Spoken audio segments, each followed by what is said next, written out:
Hello dear student, my name is Mahesh Kadam, lecturer in Mechanical Engineering Department at DKT's Yashwantrao Chavan Polytechnic, Ichalkaranji. I am going to teach you subject Basic Mechanical Engineering, and we have already started our topic number first, and this is the third lecture for the topic number first. So in the previous two lecture, we have already studied what is mean by thermodynamic system, what is mean by thermodynamics, thermodynamic system, surrounding, boundary, and we have already discussed various properties associated with the thermodynamics, specifically pressure, temperature, internal energy, enthalpy, specific heat. We have already discussed these properties. Now we are starting our third lecture. So in this lecture we are going to cover thermodynamic process and thermodynamic cycle. ठीक आहे, तर आपण आजच्या lecture मध्ये thermodynamic process म्हणजे काय आहे आणि थर्मोडायनामिक सायकल म्हणजे काय हे आपण ह्या आजच्या लेक्चर मध्ये बघणार आहोत. तर ह्या कंटेंट स्टार्ट करण्याच्या अगोदर थोडंसं आपण बेसिक बघूया. तर पिस्टन सिलेंडर अरेंजमेंट बद्दल तुम्ही बरेच जण फॅमिलियर असणार आहेत. तर पिस्टन सिलेंडर अरेंजमेंट सगळ्यांनी बघितली देखील असणार आहे. तर कशा पद्धतीची पिस्टन सिलेंडर अरेंजमेंट असती तर तुम्ही ह्या GIF इमेज मध्ये बघू शकता. तर कशा पद्धतीनं पिस्टन मध्ये तुमचा जो काय पिस्टन हा तुमच्या सिलेंडर मध्ये कशा पद्धतीनं रेसिप्रोकेट होत आहे. तर याच्यामध्ये हा जो दिसतोय हा आहे तो त्याला आपण काय म्हणत असतो, it is known as a piston. आणि हा आहे त्याला आपण काय म्हणतो, जो पिस्टनला कनेक्ट करतो त्याला आपण काय म्हणतो, पिस्टन रॉड किंवा कनेक्टिंग रॉड. पिस्टन रॉड किंवा त्याला आपण दुसरं नाव काय देऊ शकतो, कनेक्टिंग रॉड. आणि हा पिस्टन ज्याच्यामध्ये रेसिप्रोकेट होतोय तर त्याला आपण काय म्हणणार आहोत, this is known as a cylinder. So in the piston is reciprocating inside the cylinder. आता पिस्टनची जरा मुवमेंट तुम्ही ऑब्झर्व करा बरं. पिस्टन कसा मूव्ह होतो आहे बघा, हा टॉपला गेला परत बॉटमला आला, टॉप आणि बॉटम हे त्याचे दोन सेंटर झाले. ठीक आहे, त्याला ज्यावेळी मग पिस्टन तुमचा टॉपला असतो, ठीक आहे, पोझिशन ज्यावेळी तुमची टॉपला येणार आहे जी ह्या पद्धतीने तुम्ही बघू शकता. जर पिस्टन मॅक्सिमम इथं टॉपला आला तर त्याला आपण म्हणायचं टॉप डेड सेंटर. आणि ज्यावेळी पिस्टन तुमचा सगळ्यात खाली बॉटमला जातो त्याला आपण काय म्हणतो असतो, बॉटम डेड सेंटर. आणि ज्यावेळी पिस्टन टॉप डेड सेंटर पासून बॉटम डेड सेंटर पर्यंत एकदा मूव्ह होत असतो, एकदा रेसिप्रोकेट होत असतो, त्याला आपण काय म्हणत असतो, स्ट्रोक असं म्हणत असतो. Distance travel by the piston from top dead centre to the bottom dead centre is known as a stroke. त्याला आपण काय म्हणत असतो, स्ट्रोक म्हणत असतो. तर तुम्ही ऑब्झर्व करा की याच्यामध्ये कशा पद्धतीने पिस्टन या सिलेंडरमध्ये रेसिप्रोकेट होत आहे. ही झाली त्याची बॉटम मोस्ट पोझिशन आणि ही झाली त्याची टॉप मोस्ट पोझिशन, आणि अशा पद्धतीने तो त्याच्यामध्ये रेसिप्रोकेट होत आहे. ठीक आहे, तर आता जर पुढे बघायला गेलं तर इथं आपण एक त्याचं स्केच घेतोय. तर याच्या बाबतीत बघा, तर हा जो काय झाला तुमचा इथे दिसतोय तो तुमचा झाला सिलेंडर. ठीक आहे, सिलेंडर मध्ये जो रेसिप्रोकेट होतो त्याला आपण काय म्हणत असतो, it is known as a piston. पिस्टनला जो कनेक्ट करणार आहे त्याला आपण काय म्हणत असतो, it is known as a piston rod और कनेक्टिंग रॉड. ठीक आहे, आता हे आपण पिस्टन सिलेंडर अरेंजमेंट घेतली आहे विदाउट वॉल्स. याला कोणत्याही प्रकारचे वॉल्स नाही आहेत, म्हणजे इनलेट आणि आउटलेट इथं कोणत्याही प्रकारचे वॉल्स याला नाही आहेत. आणि ह्याच्यामध्ये जे आहे त्याला आपण काय म्हणत असतो, it is known as a working fluid और वर्किंग सबस्टन्स असं त्याला म्हणत असतो. ठीक आहे, तर आता आपण ऑब्झर्व करूया की जर पिस्टनची लेफ्ट साइड अशी म्हणली, हा पिस्टनचा राईट साइड असं म्हणलं. ज्यावेळी पिस्टन तुमचा काय होईल, आताची जी पोझिशन बघा पिस्टनची, आणि पोझिशन करून पिस्टन तुमचा लेफ्ट साइड कडून राईट साइड कडे मूव्ह होणार आहे. ठीक आहे, लेफ्ट साइड कडून राईट साइड कडे मूव्ह होणार आहे. त्या स्ट्रोकला आपण काय म्हणणार आहोत, एक्सपान्शन स्ट्रोक.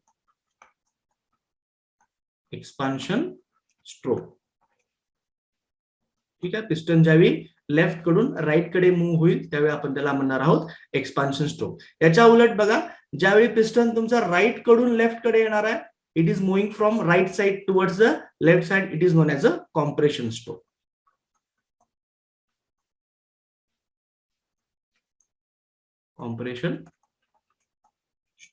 तर आता तुम्ही ऑब्झर्व करू शकता, तर एक्सपान्शन स्ट्रोकच्या वेळी काय होणार आहे आणि कॉम्प्रेशन स्ट्रोकच्या वेळी काय होणार आहे. त्याच्या नावातच आहे बघा, एक्सपान्शन ज्यावेळी होईल त्यावेळी आपण काय म्हणत असतो, त्याचं जे प्रेशर आहे ते कमी होणार आहे आणि व्हॉल्यूम वाढणार आहे. बघा आपण असं कन्क्लुजन काढू शकतो, एक्सपान्शन स्ट्रोकला काय होईल, प्रेशर जे आहे ते तुमचं काय होईल, डिक्रीज होईल, कमी होईल, आणि व्हॉल्यूम जे काय आहे ते तुमचं इन्क्रीज होणार आहे. हे झालं एक्सपान्शन स्ट्रोकच्या बाबतीत. आता कॉम्प्रेशन स्ट्रोकच्या बाबतीत काय होईल, एक्झॅक्टली याच्या उलट. फॉर द कॉम्प्रेशन स्ट्रोक,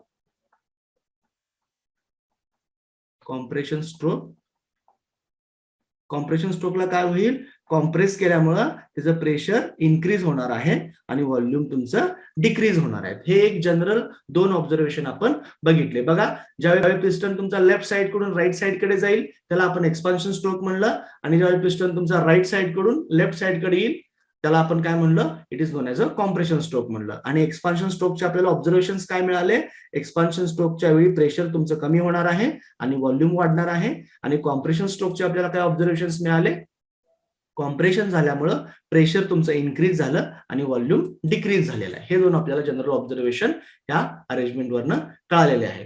ठीक आहे, तर आता आपण थोडंसं पुढे जाऊया. ह्या अॅनिमेशन मध्ये तुम्ही बघू शकता बघा, आता जो काय स्ट्रोक आहे तो तुमचा कुठला चालू आहे, कॉम्प्रेशन स्ट्रोक चालू आहे, आणि पिस्टन बघा राईट कडून परत लेफ्ट कडून परत राईट कडे मूव्ह व्हायला लागलाय आता. तर हा स्ट्रोक झाला तुमचा कुठला, एक्सपान्शन स्ट्रोक झाला. म्हणजे ज्यावेळी पिस्टन तुमचा ज्यावेळी राईट कडे मूव्ह होतोय, ही झाली राईट साइड, हा लेफ्ट साइड, दिस इज, हा तुमचा असणार आहे एक्सपान्शन स्ट्रोक, आणि इकडे असणार आहे तुमचा कॉम्प्रेशन स्ट्रोक. अशा पद्धतीचे 2 स्ट्रोक तुम्हाला असणार आहेत. तर ह्याच्यामध्ये तुम्हाला ऑब्झर्व काय करायचं आहे बघा, जे मगाशी सांगितलेलं ऑब्झर्वेशन.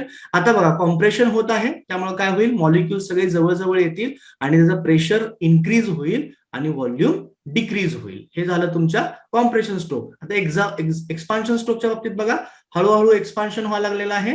त्यावेळी एक्सपान्शन होत असताना प्रेशर डिक्रीज होत आहे आणि व्हॉल्यूम इन्क्रीज होत आहे. हे आपल्याला 2 ऑब्झर्वेशन याच्यावरून कळाले. ठीक आहे, तर आता आपण पुढच्या पॉइंटला जाऊया. आपल्याला ह्यात काय बघायचं आहे बघा, what is mean by the state. आपल्याला स्टेट म्हणजे काय बघायचं. तर ठीक आहे, तर याच्यामध्ये एक ऑब्झर्व करा. आता काय आहे बघा, इथे एक पिस्टन सिलेंडर अरेंजमेंट दाखवलेली आहे, आणि पिस्टन सिलेंडर अरेंजमेंट मध्ये एक गॅस आहे. तर हा जो काय गॅस आहे, ह्या गॅसची आपल्याला कंडिशन सांगायची आहे. तर आपण कंडिशन कशावरून सांगू शकतो, की हा जो काय गॅस आहे त्या गॅसचं प्रेशर जे आहे ते P1 आहे, व्हॉल्यूम जे आहे ते V1 आहे, टेम्परेचर आहे ते T1 आहे. म्हणजे आपण ह्या गॅसची ऍक्च्युअल कंडिशन सांगितली. ठीक आहे, ऍक्च्युअल कंडिशन सांगितली, आणि ऍक्च्युअल कंडिशन सांगताना आपण काय केल्या, काही ऍक्च्युअल कंडिशन सांगत असताना आपण काय केलं, की काही प्रॉपर्टीचा यूज केला. मग आपल्याला काय डिफाईन करायचं आहे, स्टेट डिफाईन करायचं आहे. मग स्टेट आपण काय डिफाईन करू शकतो, state is a actual condition of a working substance. तुमचा जो काय वर्किंग सबस्टन्स इथं गॅस होता, त्या गॅसची आपण कंडिशन सांगितली with the help of the properties, त्याला आपण काय म्हणणार आहे, स्टेट. मग बघा बरं कसं डिफाईन करू शकतो आपण. स्टेट डिफाईन्स काय डिफाईन करते state, actual condition of the working substance. Actual condition of the working substance कोण डिफाईन करते, स्टेट डिफाईन करते. ठीक आहे, आता ही जी काय पोझिशन झाली ही इनिशियल स्टेज मध्ये होती. ठीक आहे, ही पोझिशन होती इनिशियल स्टेज मध्ये होती. आता समजा ह्या गॅसला आपण ह्याचं एक्सपान्शन झालं. एक्सपान्शन होणार आहे म्हणजे काय होईल, हा जो तुमचा पिस्टन आहे तो काय होईल, वरती जाणार आहे. तर पिस्टन ज्यावेळी वरती जाईल त्यावेळी तुम्हाला काय ऑब्झर्वेशन दिसायला लागतील, तुमचं प्रेशर जे काय आहे ते डिक्रीज होईल आणि व्हॉल्यूम इन्क्रीज होईल. म्हणजे बघा कशा पद्धतीने होईल. आता ही आपण काय करतोय, सेकंड पोझिशन बघितली किंवा फायनल पोझिशन बघितली. ह्या फायनल पोझिशन मध्ये तुमचा पिस्टन जो आहे तो तुमचा इथं आलेला आहे. त्यावेळी मग आता ही काय वर्किंग सबस्टन्स आहे, मग ही स्टेट आपण कसं रिप्रेझेंट करणार, की आता ह्या ऍक्च्युअल गॅसची कंडिशन आपण प्रॉपर्टीच्या सहाय्याने सांगणार आहोत, की याचं जे प्रेशर आहे ते P2 आहे, व्हॉल्यूम आहे ते V2 आहे, टेम्परेचर आहे ते T2 आहे. ठीक आहे, तर याच्यावरून तुम्हाला स्टेट म्हणजे काय कळालं असेल. State is what, state is actual condition of the working substance. वेगवेगळ्या प्रॉपर्टीच्या म्हणजे थर्मोडायनामिक्स प्रॉपर्टीच्या मदतीनं आपण एखाद्या वर्किंग सबस्टन्सची, वर्किंग फ्लुइडची जर ऍक्च्युअल कंडिशन सांगत असू तर त्याला आपण काय म्हणत असतो, it is known as a state of that working substance. ठीक आहे, तर आपण नेक्स्ट पॉइंटला पुढे येऊया. बघा आता जे आपण कन्क्लूड केलं ते आहे what is mean by state. State is a actual condition of the working substance. आणि स्टेट आपण कशी रिप्रेझेंट करतो, स्टेट इज आयडेंटिफाईड और रिप्रेझेंटेड अँड डिस्क्राइब्ड बाय. ठीक आहे, स्टेट आयडेंटिफाय करणे, रिप्रेझेंट करणे किंवा डिस्क्राईब करण्यासाठी आपल्याला काय लागत असतात, सम ऑब्झर्वेबल क्वांटिटीज, आणि ऑब्झर्वेबल क्वांटिटीजला आपण काय म्हणत असतो, थर्मोडायनामिक्स प्रॉपर्टीज. मग त्या प्रॉपर्टीज कुठल्या कुठल्या असू शकतील, व्हॉल्यूम असू शकेल, प्रेशर असू शकेल, टेम्परेचर असू शकेल, डेन्सिटी असू शकेल. तर ह्या वेगवेगळ्या प्रॉपर्टीच्या मदतीनं आपण एखाद्या वर्किंग सबस्टन्सची ऍक्च्युअल कंडिशन सांगत असू तर त्याला आपण काय म्हणणार आहोत, it is known as a state of that working substance. ठीक आहे, तर पुढे जाऊया आपण आता. तर याच्यामध्ये ऑब्झर्व करा, आता याच्यामध्ये बघा इथं इनिशियल पोझिशन होती. ठीक आहे, त्याच्यामध्ये प्रेशर होतं P1, pressure P1, volume V1, temperature T1. ह्या प्रॉपर्टीच्या मदतीनं आपण काय सांगितली, इनिशियल पोझिशन, इनिशियल कंडिशन आहे, इनिशियल पोझिशनचे आपण सगळे स्टेट डिफाईन केली. फायनल स्टेट कुठे गेला बघा, फायनल स्टेट मध्ये पिस्टन तुमचा इथं गेला, त्यावेळी त्याचं जे प्रेशर होतं ते P2 होतं, व्हॉल्यूम V2 होतं आणि टेम्परेचर T2 होतं. मग ह्याच्यामध्ये काय बघा, point 1 represents, point 1 and point 2 represent initial state. Point 1 काय केला, इनिशियल स्टेट रिप्रेझेंट केला, आणि पॉइंट 2 काय केला, फायनल स्टेट रिप्रेझेंट केला. मग समजा मला जर याचा ग्राफ प्लॉट करायचा असेल, ठीक आहे, प्रेशर आणि व्हॉल्यूमचा जर ग्राफ मला प्लॉट करायचा असेल समजा अशा पद्धतीनं, तर मी ह्या ऍक्सेसला घेतला प्रेशर, ठीक आहे, ह्या ऍक्सेसला घेतलं व्हॉल्यूम. तर इनिशियली पोझिशन तुमची इथं होती आणि पिस्टन तुमचा वरती गेलेला आहे फायनल पोझिशन मध्ये. मग ही कुठली प्रोसेस झालेली आहे तुमची, ही कुठली प्रोसेस झाली, एक्सपान्शन प्रोसेस झाली. म्हणजेच मी स्टेट पॉइंट इथं, तर मला इनिशियल जर तुम्हाला पॉइंट नंबर 1 रिप्रेझेंट करायचा असेल तर मग मला ह्या ग्राफ वरती कुठेही पॉइंट प्लॉट करायचं असेल तर मिनिमम किती पॉइंट्स लागणार आहेत, मिनिमम मला 2 पॉइंट लागणार आहेत. कारण ग्राफ मध्ये बघा मला कुठेतरी प्रेशर इथं पॉइंट समजा रिप्रेझेंट करायचं आहे अशा पद्धतीनं, ठीक आहे, अशा पद्धतीनं पॉइंट रिप्रेझेंट करायचं असेल तर मला काय करावं लागणार आहे, 2 प्रॉपर्टीज लागणार आहे. ठीक आहे, तर आपण ह्याला काय म्हणलं, ह्यावरून काय कन्क्लुजन काढू शकतोय, ही आपली इनिशियल स्टेट झाली 1. त्याच्यामध्ये आपण असं कन्सिडर करूया की इथं तुमचं P1 होतं आणि इथं खाली आपण तुम्ही जर स्क्रोल केलं तर तुमचं हे V1 होतं. आणि फायनल स्टेटला आपलं काय होईल, एक्सपान्शन प्रोसेस असल्यामुळे काय होईल, एक्सपान्शन प्रोसेस असल्यामुळे हे अशा पद्धतीनं इथं येईल. ठीक आहे, तर याला आपण काय म्हणूया, इट इज फायनल स्टेट, आणि इथलं जे काय प्रेशर होतं ते काय असणार आहे, it is known as pressure P2 and volume V2. तुम्ही ऑब्झर्व करू शकता याच्यावरून ही एक्सपान्शन प्रोसेस असल्यामुळे काय झाली, स्टेट 1 पासून स्टेट 2 पर्यंत चेंज झालेली आहे. तर ठीक आहे, तर आता आपण याच्यावरून काय कन्क्लूड केलं की कुठलीही, बघा यामध्ये आपल्याला काय कन्क्लूड करायचं आहे की कुठली पण स्टेट रिप्रेझेंट करत असताना, टू रिप्रेझेंट स्टेट मिनिमम आपल्याला किती प्रॉपर्टीज लागणार आहेत, मिनिमम 2 प्रॉपर्टीज लागणार आहेत. जसं मी इथं पीव्ही डायग्राम काढण्याचा प्रयत्न केला, प्रेशर आणि व्हॉल्यूम डायग्राम, याच्यामध्ये एक्सपान्शन प्रोसेस प्लॉट केली, आणि मला एक स्टेट पॉइंट 1 काय रिप्रेझेंट करतो, इनिशियल स्टेट, ती रिप्रेझेंट करायला मला काय लागले, 2 पॅरामीटर किंवा 2 प्रॉपर्टी लागल्या. त्याचप्रमाणे फायनल स्टेट मला प्लॉट करायची होती, त्यावेळी मला काय लागल्या, 2 प्रॉपर्टीज लागल्या.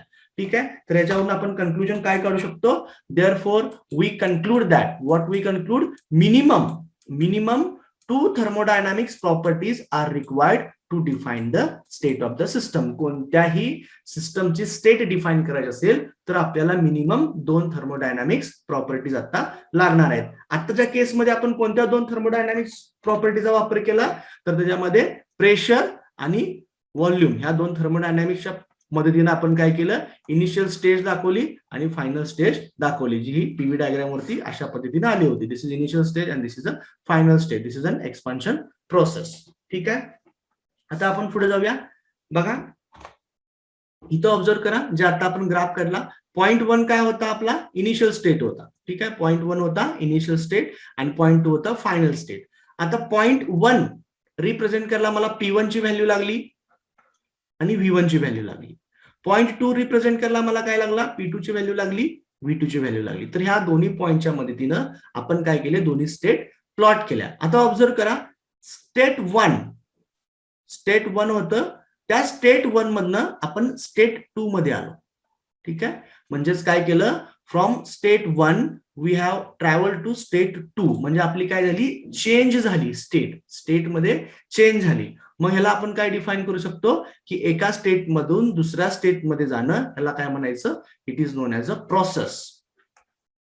It is known as the process. मग कसं डिफाईन करणार, change of state from 1 equilibrium position to other equilibrium position, याला आपण काय म्हणणार आहोत, it is known as the process. Change of one equilibrium position to another equilibrium process is known as the process. ठीक आहे. तर बघा याच्यामध्ये ऑब्झर्व करू शकतो.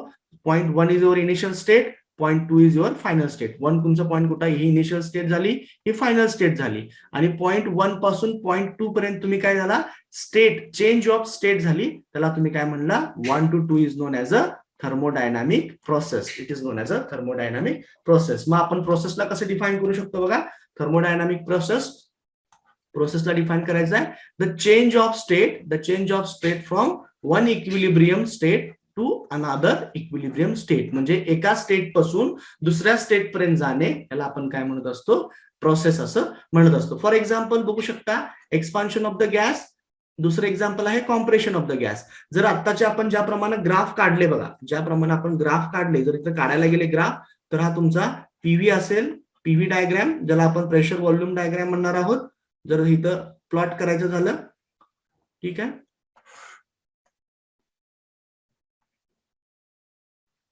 प्रेशर आणि व्हॉल्यूम डायग्राम. जर एक्सपान्शन प्रोसेस जर प्लॉट करायची झाली तर तुमची कशा पद्धतीने येईल, अशा पद्धतीने येईल. हा प्रोसेस नंबर 1, स्टेट नंबर 1 होता, स्टेट नंबर 2 होता, आणि तुमचा एरो कसा असला पाहिजे, असा आला पाहिजे. ह्याच्या उलट जर कॉम्प्रेशन प्रोसेस असेल तर ती कसं येईल, सेम त्याचं ओरिएंटेशन येईल. पण आपण कॉम्प्रेशन करत असताना काय करतो, स्टेट पॉइंट 1 इथं असतो आणि स्टेट पॉइंट 2 इथं असतो. ह्या ठिकाणी काय होतं बघा, एक्सपान्शन झाल्यामुळे दिस इज अ एक्सपान्शन प्रोसेस. आणि कॉम्प्रेशन प्रोसेस साठी काय करतोय आपण, ही प्रोसेस रिप्रेझेंट करतोय. ह्याच्यामधला एरो कसा असणार आहे, अशा पद्धतीनं असणार आहे. This is expansion, this is compression process. मग प्रोसेसला आपण कसं डिफाईन करणार, change of state from one equilibrium state to the another equilibrium state is known as the process. ठीक आहे. आता आपण पुढे जाऊया, पाथ. ठीक आहे. तर ह्याच्यामध्ये काय ऑब्झर्व केलं बघा आपण, की आपण होतो, पीव्ही डायग्राम आपण काढली, तर इथं होतो आपण पॉइंट नंबर 1 ला होतो.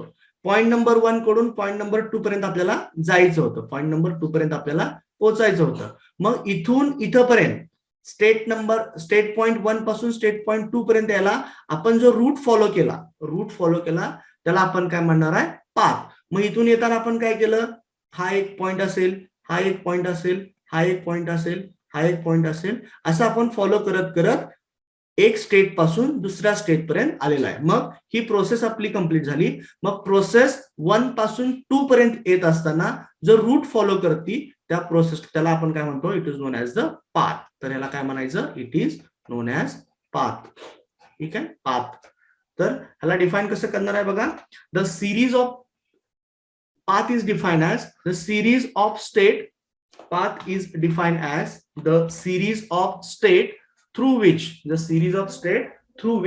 the system passes from one state to another state. म्हणजे एका स्टेट पासून दुसऱ्या स्टेट पर्यंत येत असताना सिस्टमनं जो काय पाथ फॉलो केलाय, जो काय रूट फॉलो केलाय, त्याला आपण काय म्हणणार आहे, it is known as a path. तर तुम्ही याच्यामध्ये बघू शकता बघा, की दुसरी जी डायग्राम आहे त्याच्यामध्ये काय केलेलं आहे, की तुम्ही P1 V1 डायग्राम काढली आहे. तर 1 पासून 2 पर्यंत येत होता. तर 1 पासून 2 पर्यंत येत असताना हा एक पॉइंट आला, हा दुसरा पॉइंट आला, हा तिसरा पॉइंट आला, चौथा, पाचवा, असे ABCD पॉइंट करत तुम्ही येणार आहे. तर आपण काय म्हणणार आहे, it is known as a path of the system, sorry, the path of the process. ठीक आहे. आता डिफरंट पाथ असू शकतात. बघा बरं, हे ऑब्झर्व करा. जर अशा पद्धतीने आपण प्लॉट केलं, pressure volume, state point 1, state point 2, तर मी इथं आहे इनिशियल पॉइंट, इथं दुसरा पॉइंट. तर मी काय केलं, हा पाथ फॉलो केला, फर्स्ट वाला. ठीक आहे. मग मला इनिशियल पॉइंट पासून फायनल पॉइंट पर्यंत यायला हा एक मी पाथ फॉलो केला. त्याच्याऐवजी मी काय करू शकतो, हा दुसरा पाथ असाही जाऊ शकतो. This is second path, this is first path. त्याच्याऐवजी मी असा देखील पाथ फॉलो करू शकतो. तर प्रत्येक प्रोसेससाठी वेगवेगळे पाथ असू शकतात, जे तुम्ही इथं बघू शकता. बघा, की 1 पासून आपल्याला 2 पर्यंत जायचं आहे, तर यासाठी आपण A पाथनं देखील जाऊ शकतो, बी पाथनं देखील जाऊ शकतो, आणि सी पाथनं देखील जाऊ शकतो. ज्यावेळी तुम्ही पुढे शिकाल की एरिया अंडर पीव्ही डायग्राम, ठीक आहे, एरिया अंडर पीव्ही डायग्राम आपल्याला वर्क डन मिळत असतं, आणि ज्याप्रमाणे area under PV diagram change होत असतं, तर त्या पद्धतीनं वर्क डन देखील चेंज होत असतं. तर ह्यामध्ये जर आपण बघितलं तर ए पाथ जो आहे तो सगळ्यात कमी वर्क डन असणार आहे, बी त्याच्यापेक्षा जास्त, आणि सी न फॉलो केलं तर सगळ्यात जास्त तुम्हाला वर्क लागणार आहे. ठीक आहे. तर this is about different parts. नंतर पुढे येऊया आपण सायकल. तर सायकल आपण डिफाईन केले तर कसं डिफाईन करू शकतो? सायकल याचा अर्थ काय होतो की त्याला आपण म्हणतो चक्र. तर ते कसं असणार आहे बघा, की मी इथून स्टार्ट केलं, ठीक आहे, इथून स्टार्ट केलं, मी इकडे आलो, ठीक आहे, परत इकडे आलो, इथं आलो. तर मी ए पॉइंट पासून स्टार्ट केलं, ए पॉइंट पासून बी पॉइंट कडे गेलो, बी पॉइंट पासून सी पॉइंट गेलो, सी पासून डी कडे गेलो, डी पासून ई कडे गेलो आणि पुन्हा मी परत काय केलो, ई पॉइंट पासून पुन्हा त्याच पॉइंटला आलो, ए पॉइंटला आलो. याचा अर्थ काय होतोय बघा, की मी initial my starting point is point A and I have travel through point various point B C D E आणि finally I have reach to the same point. म्हणजे जर माझा स्टार्टिंग पॉइंट आणि फायनल एंडिंग पॉइंट सेम होता तर त्या ठिकाणी तुमची काय होत असती, सायकल पूर्ण होत असती. तर तुम्ही सायकलला कसं डिफाईन करणार आहात, की cycle in which starting and ending points are same. मग आपण जर थर्मोडायनामिक प्रोसेसच्या बाबतीत जर बघायला गेलं, थर्मोडायनामिक सायकलच्या बाबतीत बघायला गेलं तर थर्मोडायनामिक्स वेगवेगळ्या प्रोसेस एकत्र येऊन, जसं आपण ह्यामध्ये काय म्हणलं की मी ए पासून बी कडे गेलो, ठीक आहे, बी पासून सी कडे गेलो, त्याचप्रमाणे जर थर्मोडायनामिक सायकल आपण कधी म्हणणार आहे की वेगवेगळ्या प्रोसेस एकानंतर एक जर घडत असतील तर आणि पुन्हा जी इनिशियल पोझिशन आहे आणि फायनल पोझिशन आहे ती सेम येत असेल तर त्याला आपण काय म्हणत असतो, थर्मोडायनामिक सायकल असं म्हणत असतो. जसं की बघा थर्मोडायनामिक्स काय असणार आहे, समजा ही आपण एक डायग्राम घेतली, पीव्ही डायग्राम, त्याच्यामध्ये इथून मी स्टार्ट केलं तर ही एक प्रोसेस झाली, ठीक आहे, ही दुसरी प्रोसेस झाली आणि ही तिसरी प्रोसेस झाली, ठीक आहे. आणि पुन्हा जी स्टार्ट करणारी प्रोसेस समजा आपली इथं 1 होती, इथं 2 होती आणि 3 होती. जर मी परत काय केलं अशा पद्धतीने जर येत असेल तर त्याला मी काय म्हणणार आहे, it is known as a thermodynamic cycle. म्हणजे माझी इनिशियल पोझिशन आणि फायनल पोझिशन सेम असली पाहिजे. तर मी कसं डिफाईन करणार आहे बघा, की when a number of process are perform on the system, ज्यावेळी नंबर ऑफ प्रोसेस आपण सिस्टमवर परफॉर्म करतो in a such a way that the final state is same or identical with the initial state. म्हणजे final point आणि initial point तुमचे same असतील तर त्याला आपण काय म्हणणार आहोत, it is known as the thermodynamic cycle. ठीक आहे, it is known as a thermodynamic cycle. तर तुम्ही तो ऑब्झर्व करू शकता, इथे एक पीव्ही डायग्राम दाखवलेली आहे. तर 1 पण आपण स्टार्ट कुठून केलं, 1 कडे गेलो, 1 पासून 2 कडे आलो बाय द फॉलोइंग पाथ ए आणि परत 2 कडून परत 1 कडे गेलो बाय फॉलोइंग पाथ बी. मग म्हणजे याच्यावरून आपण काय सांगू शकतो, की पुन्हा माझा जो काही इनिशियल पॉइंट होता तोच फायनल पॉइंट आला. मग ह्याला आपण काय म्हणू शकतो, this is known as a thermodynamic cycle. It is known as a thermodynamic cycle. तर ह्या पॉइंटला आपण काय म्हणणार आहे, it is known as a thermodynamic cycle. जर ह्याच्यामध्ये जर ऑब्झर्वेशन करायला गेलं तर बघा बरं, याच्यामध्ये तुम्ही काय काय सांगू शकता, तर A1 A2 ही काय झाली, प्रोसेस झाली बघा. 1 to 2 बाय फॉलोइंग ए ही एक प्रोसेस झाली. परत 2B1 ही दुसरी प्रोसेस झाली, दुसरी प्रोसेस झाली. पहिली प्रोसेस कुठली झाली, 1A2, दुसरी प्रोसेस कुठली झाली, 2B1. आणि पूर्ण जर सायकलला डिफाईन करायचं तर आपण काय कसं करणार, 1A2B1 ही पूर्ण झाली, ह्याला काय म्हणायचं, it is known as a cycle. ह्याला म्हणायचं पूर्ण थर्मोडायनामिक सायकल. मग बघा याच्यामध्ये आपण कन्क्लुजन कसं काढू शकतो, की ह्या फिगरमध्ये दिलेल्या फिगरमध्ये 1A2 and 2B1 are the thermodynamic processes. आपण काय म्हणलं तर 1A2 and 2B1 are the thermodynamic processes, and whereas 1A2B1 ही काय झाली तुमची थर्मोडायनामिक सायकल. तर याला म्हणणार आहे आपण थर्मोडायनामिक सायकल. ठीक आहे, तर वेगवेगळ्या थर्मोडायनामिक सायकल्स आहेत थर्मोडायनामिक्स मध्ये. तर जशा पद्धतीने जर पॉवर सायकलचा विचार करायला गेला तर ऑटो सायकल आहे, डिझेल सायकल आहे, ड्युएल सायकल आहे, ब्रेटॉन सायकल आहेत, रँकाइन सायकल आहेत. अशा वेगवेगळ्या सायकल्स तुम्हाला थर्मोडायनामिक्स मध्ये शिकायला असणार आहे. तर जसं आपण पुढे जाऊ त्याप्रमाणे आपण एक एक सायकल स्टडी करत जाऊया. ठीक आहे, तर this is all about thermodynamics cycle. तर नेक्स्ट लेक्चरला आपण काय करू, याच्या पुढचा पार्ट कंटिन्यू करूया. Okay, thank you.